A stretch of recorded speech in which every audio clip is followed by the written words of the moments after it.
morning mga katraps. Panibagong araw at panibagong vlog na naman. Ayan at bumili na ako ng itlog, tuyo, tilapia, saka yung tahong meron dito.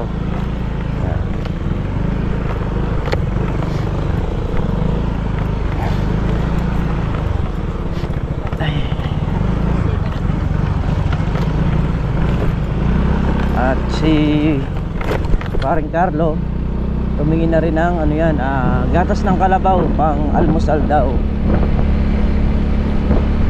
Tingnan natin kung may nakita siyang gatas ng kalabaw. Yun daw yung ano pang almusal namin.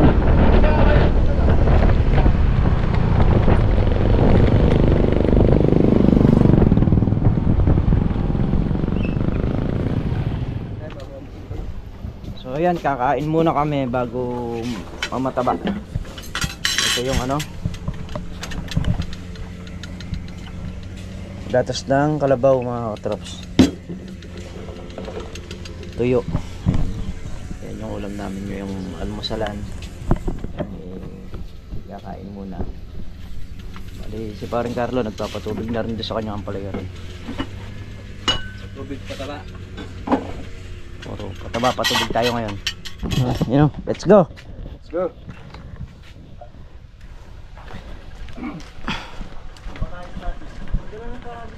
Hindi, yung lahat ng may tubig dito na bira. Saan ka ba? Di ba ang palaya to? Oo. Lahat yan, ang palaya.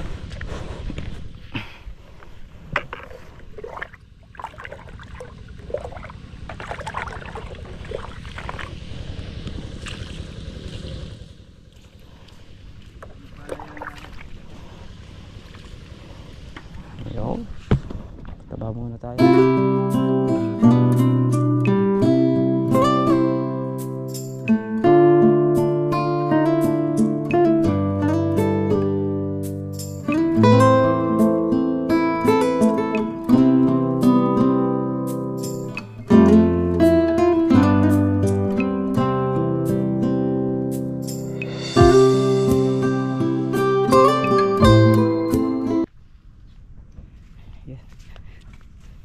Malapit na kami sa dulo.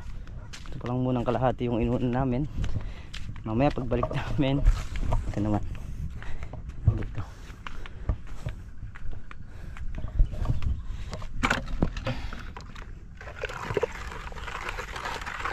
Ang aming pataba nakatimpla rin.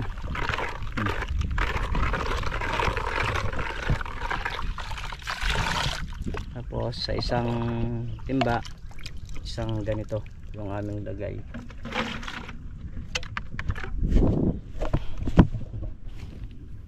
Kasi ano pa yun bata pa. Sa susunod na ano yan, pamamataba siguro mga 3 dilig. Tapos pagyari nun kuha na, puro sabog na.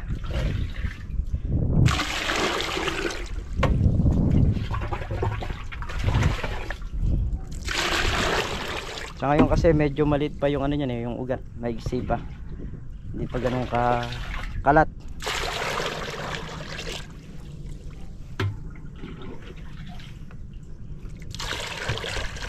Kaya puro dilig muna tayo. Inom muna ako ng tubig. Lapit na may ari sa kalahati.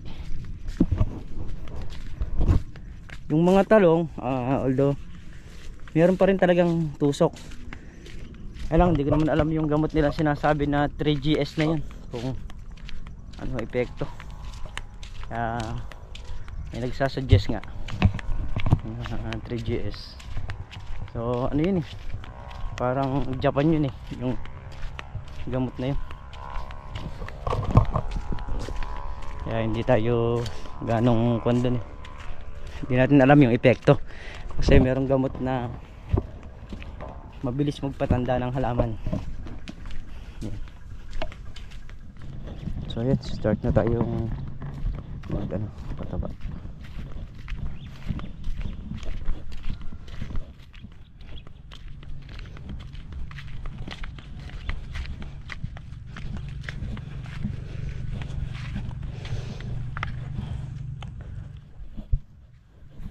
Gawin ko lang tong ano, pataba rito sa timba.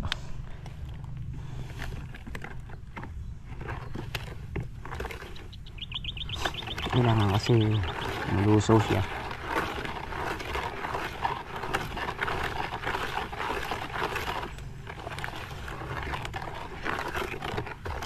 Lusaw na.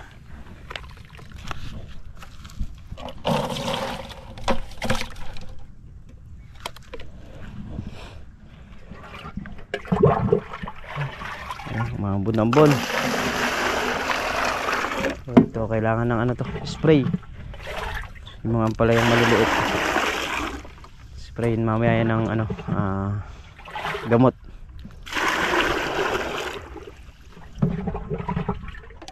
So yan mga katraps, ito yung sinasabi ko.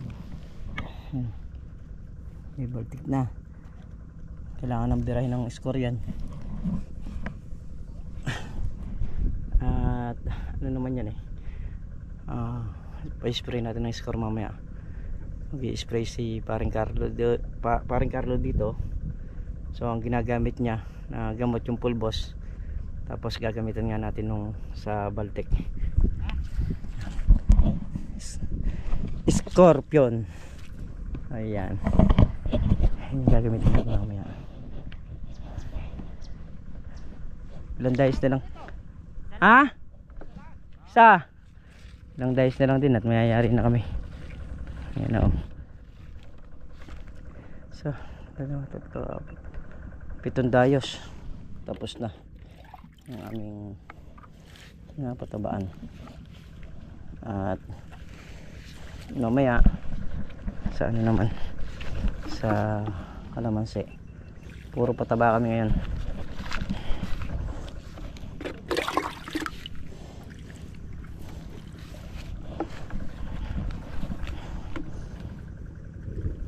Ano, mukulog.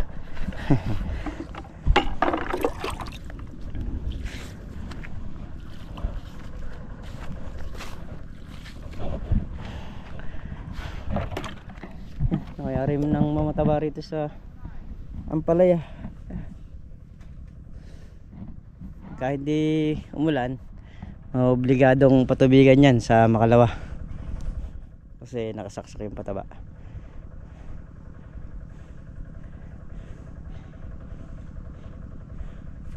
Kanina umaatik ang dala nun maninira. Mamaya punta tayo dun sa ampalaya, dun sa pinapatubigan kasi sasabugan din ng pataba yan.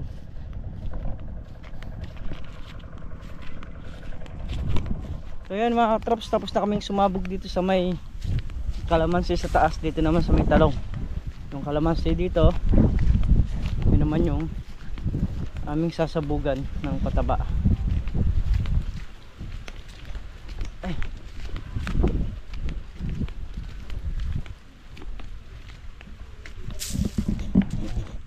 Ito naman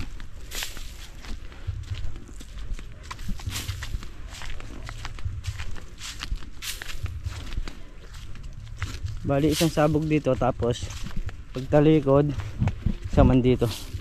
Yan, para lang naglalaro si Makmak. Para ka lang naglalaro. Patapos na rin kami rito mga traps. Dandayos na lang. Aray, sakit sa paa. Konti na lang, nakakaraos na kami. Papasok yung 3 bulto dito. Nakalimang ay 4 na butas na ako rito sa dulo. Oo.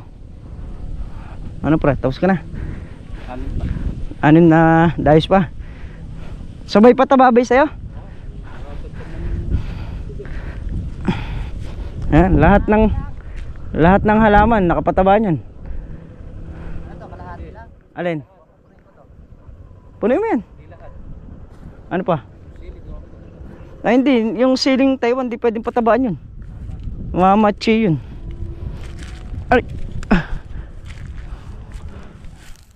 Ang napapatabaan ngayon itong kalamansi, ampalaya. Ayan, saka yung kalamansi ay yung ampalaya sa taas yun. Napatabaan din ngayon yung dinilig natin kanina. Salukuyan pa lang namumulaklak yung mga talong. Ayan. Sana magtuloy-tuloy na.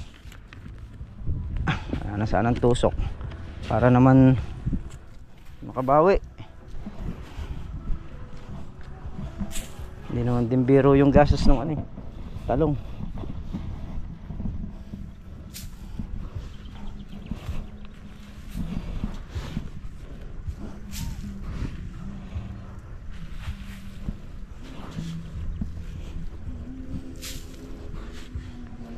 Ang ganda na ng puno.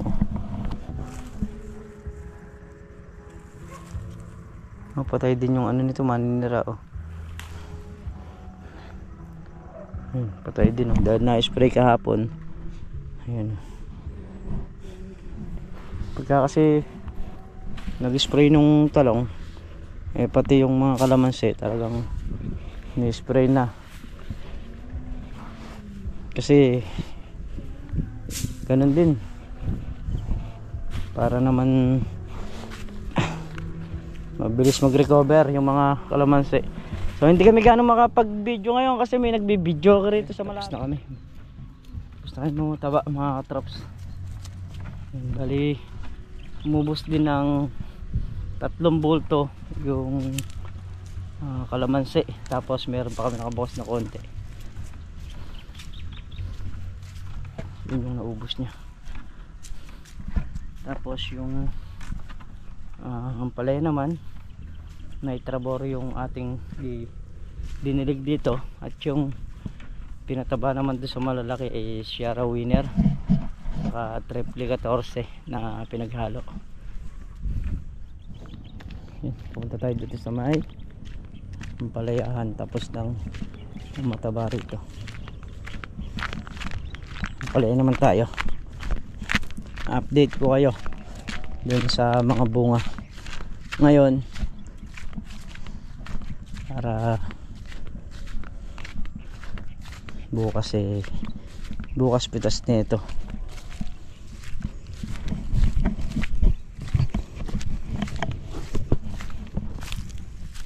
Mayroong magpatubig si paring Carlo nung ampalaya, padadaan ko naman itong mga halaman, tutubigan ko rin para masubugan ng pataba. Nung nakaraang pitas kasi hindi ko naman sinagad dito, so marami pa rin yun na iwan natin. Ayan, bukas mga pitasin na yan.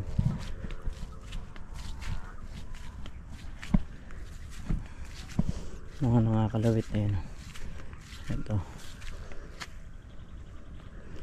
mga pitasin na bukas yan. Yan yung mga yan.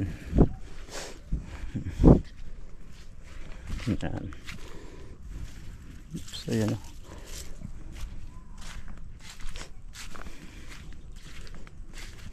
ito. Bukas mga pitasin na yan.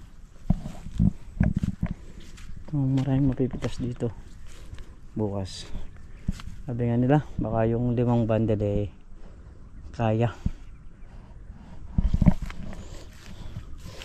Ito, tanggalin natin ang talbos.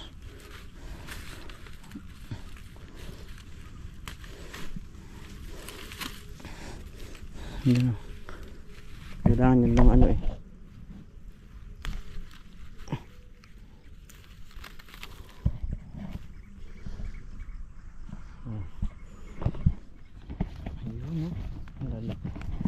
ito mga 20 hanggang 22 piraso, magkakatimbang yan ng 10 kilo pag ganyang kalalaki yung bunga.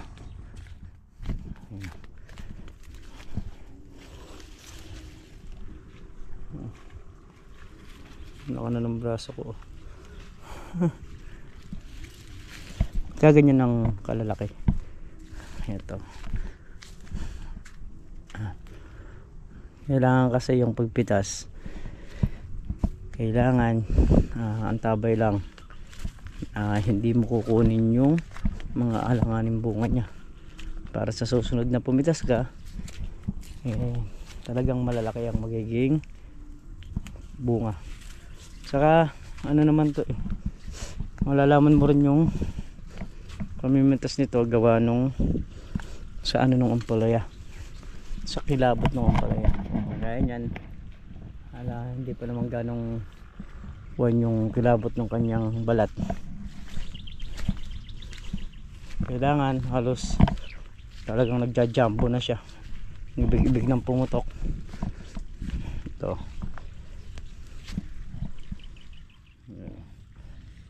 ibig sabihin maganda na yung kilabot, pwede nang kunin. Yung iba alanganin mga kilabot ng palaya.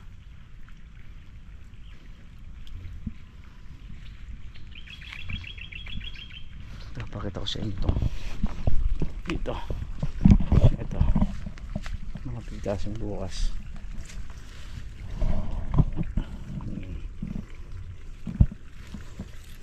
Yan.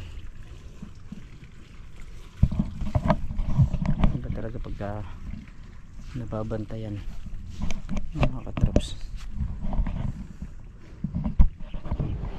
Ayan, so yun mga katrops, at muli po hanggang dito na lamang natin simpleng video.